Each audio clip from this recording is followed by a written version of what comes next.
আজকে করব বেগুন দিয়ে ডিম ভাজি, সেই টেস্ট হবে। কম একটু সিদ্ধি সিদ্ধি করে নিব, মানে ভিতরে সুন্দর মতো পুরাটা ঢুকবো গিয়ে। তো আপনারা দেখেন আবার করতে গিয়ে হাত কাটা লাগেন। এই যে আমার করা শেষ। বেগুনটা হালকা একটু পুড়ে নিব। বাজার থেকে সুন্দর সাইজের একটা বেগুন কিনে আনবেন, আইনা পরে এটা দিয়ে পুরে খায়া দেখবেন, আসলে খুব মজা হবে। আমার বেগুন পুরা শেষ। বেগুন পুরবেন কিন্তু বটাটা পুরো না যায়। বটাটা কি কাজে লাগে এটা আমি আপনাদেরকে পরে বলতেছি। সালবা হলডি উবাইয়া ফালায় দেন, আপনারা চাইলে জুড়াইয়া করতে পারেন। আমি গরম গরমই করে লাইতেছি।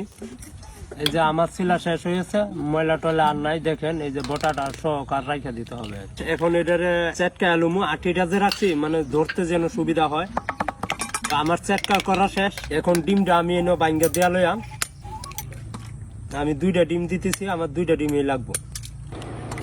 এখন এটাতে অ্যাডজাস্ট করে নিব, হালকা একটু লবণ দিব। বেগুনটা চুবাইয়া নিমু, এই পাট আর এই পাট, 2 পাট চুবাইয়া নিয়ে পরে তাওয়াতে দিব। তাওয়াটা আগে হিট করে নিয়ে আমার হয়ে গেছে। এখন এই উল্টা দিলাম। আমার এইটা হয়ে গেছে। গরম ভাত দিয়া খাইলে তুলনায়ও হবে না, মানে কি বলবো, ওয়াসাম একটা খাবার হয়েছে।